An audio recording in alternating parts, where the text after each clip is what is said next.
Hey there, guys. It's Veronica, the Healthy Life Coach. And I come to you with topics that are surrounding people that need to live life beyond trauma. So, whether that looks like, a situation where maybe parenting skills can or could have been improved, incarceration, substance abuse, um, or abuse, period. I try to bring some positive insight or resources or encouragement, and most of all, empowerment. So today, I'm just, no particular topic. I just wanted to reach out because basically my spirit has just been feeling like a lot of families, in particular, are being attacked with, a lot of negative energy. We have a lot going on in our world, and I'm particularly concerned with our youth. Youth, they bear a lot of burden. If we start off with social media, it can be a wonderful thing. At the same time, it can be a thing that can create a lot of feeling of not enough in our younger people, even our older or, young adults. Um, we, can tend to want to compare ourselves to others, and we need to remind ourselves and our children, especially, that we are uniquely made. Everyone has their flaws. Everyone has their pros. We have been blessed with a particular, skill or trade or a strength that we should focus on and pour into so we can, give back to the world, because what we do give out, it does come back.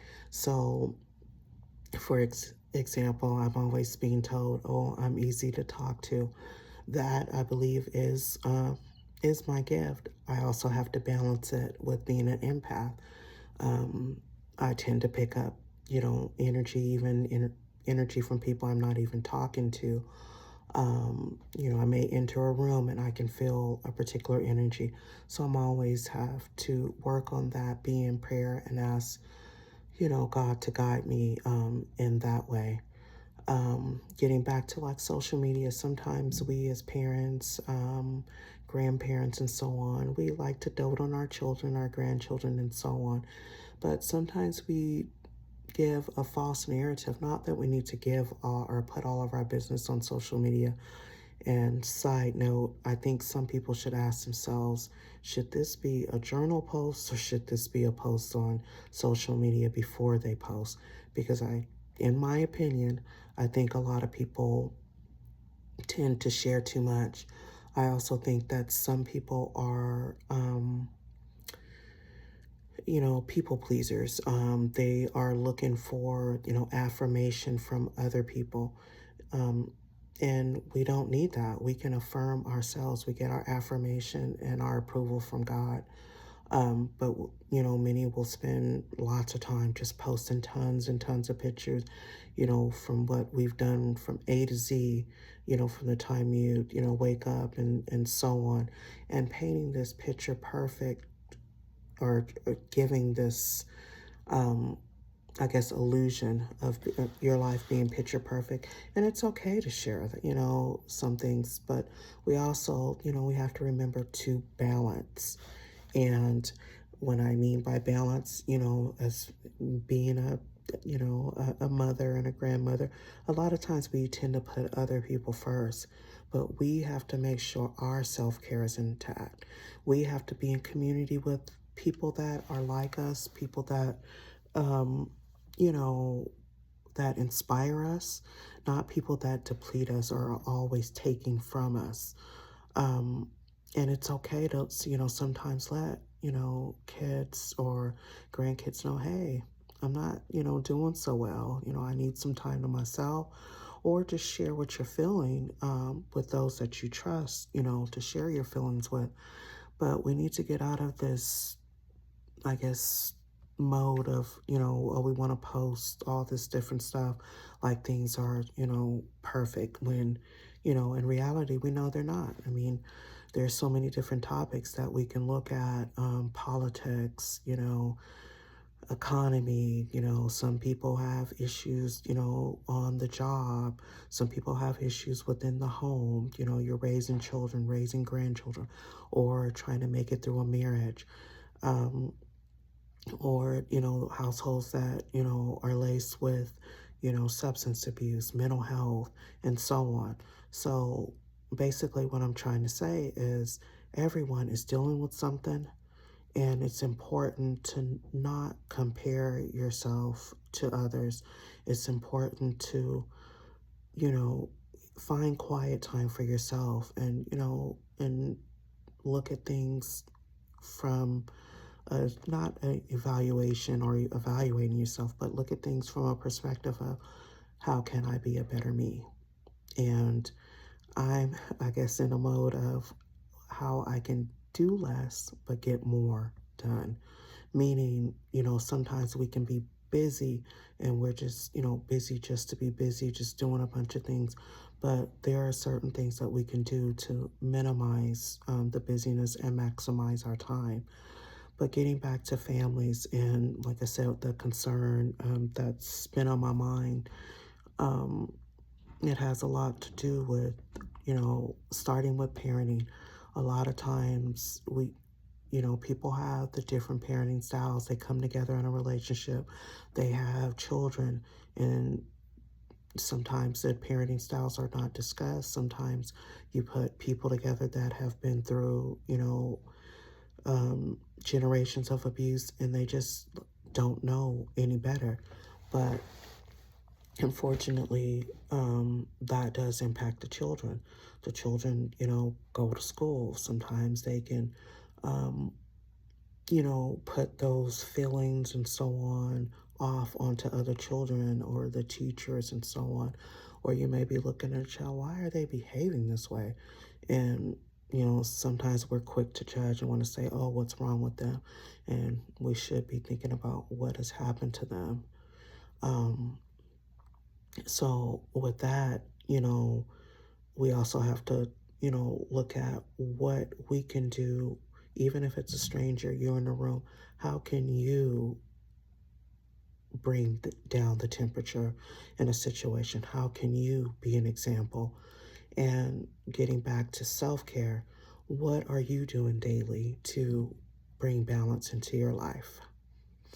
I know a lot of us are busy. We're taking our phones to bed, falling asleep with our phones on our chest, and so on. But there has to be some you time, some downtime, and not being a prisoner to your phone, not being a prisoner to your, email, to your, computer, and so on. So, getting back to, the thoughts that have been coming to me the last few days about families. There are so many families that have been impacted by, like I said, abuse, incarceration, um, substance abuse, and a lot of different things. And we, I think, need to take more time out, starting at home, and stop trying to put forth these illusions that things are perfect when they are not. Not saying we have to harp on the negative, but we need to start embracing the truth, and being accountable. If, say your child comes to me, Mom, sometimes I'm afraid to come talk to you because I'm afraid you're going to yell. Instead of getting upset, take a few moments and breathe and say, you know, my child is feeling this. Um, I don't want to invalidate their feelings. What can I do to be better? What can I do to communicate or be more available? Maybe that means um, shutting down that phone and not spending so much time on social media, getting wrapped up in other people's lives. Maybe that means, setting a bedtime, even as an adult, a time that, you feel as, that you can make a target to go to bed, be in bed, to decompress and go to sleep so you can be fully rested. Um, being more organized, whether that means putting your clothes out the night before, whether that means when you are running out of things in the household, you have a little list on the fridge or in your phone and you just jot them down. That way, when you get to the store, you won't be like, oh my gosh, what do we need? Or you're buying double or triple of something. Um, that may mean, we all have busy lives and it's hard to come together many times, but that may mean when the family's together that you have a meal together so you can sit down and not be rushed, and enjoy the meal, number one, and number two, have time to fully communicate and connect with your family. um you know excuse me. With that being said, I think a lot of times we don't take time to fully listen. We're too focused on someone brings something to us, we want to get upset, and we want to react instead of taking time to, unpack what someone has shared with us. Many times we say we don't want to be like our parents, and many times we will repeat those behaviors. But instead of, condemning them, or I hate my mom because she used to do this, or my dad wasn't there, then okay, what you want to see in your life, speak that. Because when you speak negativity, all that does is compound negativity. So if you, maybe grew up in a household where the parent wasn't present, maybe make an affirmation to yourself: I'm going to be there for my kids. Maybe you grew up in a household where you weren't told that you were loved or you weren't hugged. Make an affirmation to yourself daily: I'm going to tell my kids that I love them. They're going to know that I love them. I'm going to show them love.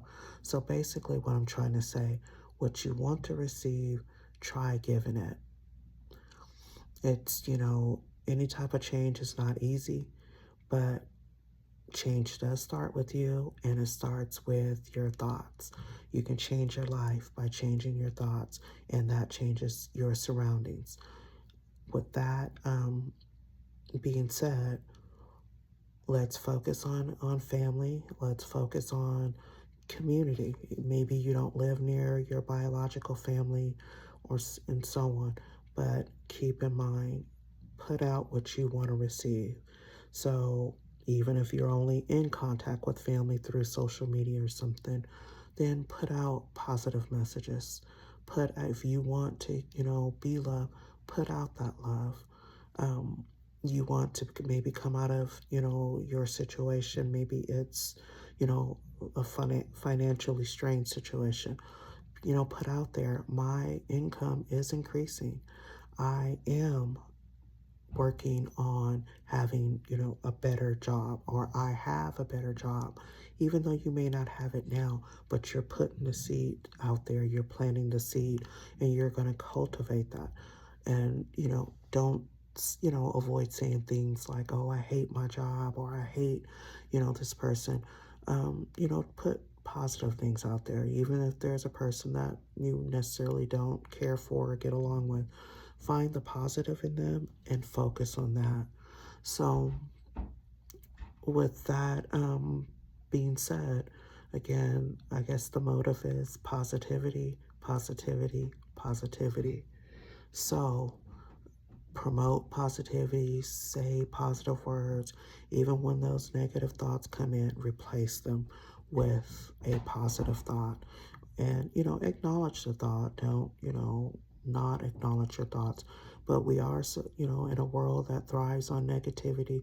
We are living in a world that um, people seem to be, more than a bit self-centered.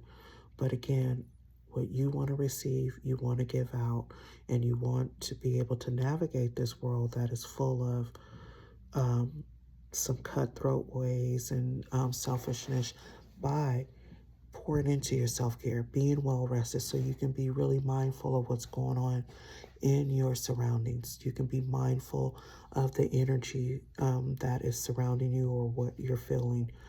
And most importantly, communication. You know, be mindful of your words because words can hurt. Although they say words will never hurt me, that's not true. Words can be very hurtful and they can be lasting. They can be, etched into somebody's brain for the remainder of their life. So be mindful of your words. Try to use kind words. And if you fall short, be accountable. Don't be too big to apologize or don't, fall into that trap. Oh, they did this, the finger pointing game and not being accountable. Try to, extinguish any negative interactions as soon as you can because negativity can grow like wildfire. But I believe if we, counteract negativity with positivity, that can catch on too. It may be a little slower to catch on, but it starts with you. So on that note, I want to thank you for listening to me. I know I was kind of on a ramble, but I felt like I needed to make this video and to know you're not the only family that is struggling through different things. It's okay to not be okay. It's okay not to be perfect. And it's okay to just say, hey, I need to take some time for myself and pour into myself. So if you want to do something to help my channel, please like. If you think this may resonate with someone, please share. And most importantly, if you're able to subscribe, that way you'll know when I post another video. I would appreciate that. There will be other ways how you can support. I will put that in the description. On that note, be blessed and remember, healing, it starts from within. We can't expect the person or people that hurt us to heal us. That's just like, you being attacked and physically hurt, and you're expecting the person that physically hurt you to drive you to the hospital. It does not work that way. And we have to remember, that hurt people do hurt people. And we can't force people to get help. But how you help them is by helping yourself. And if that means you have to put some distance in between those people while they figure their stuff out or make the choices to make positive change, then you have to do that to protect yourself. Some people may choose to, live in negativity and continue to repeat generational curses. That is their choice, but you have a choice too, and you have a choice to heal and to live in peace. All right, on that note, again, be blessed and thank you for watching.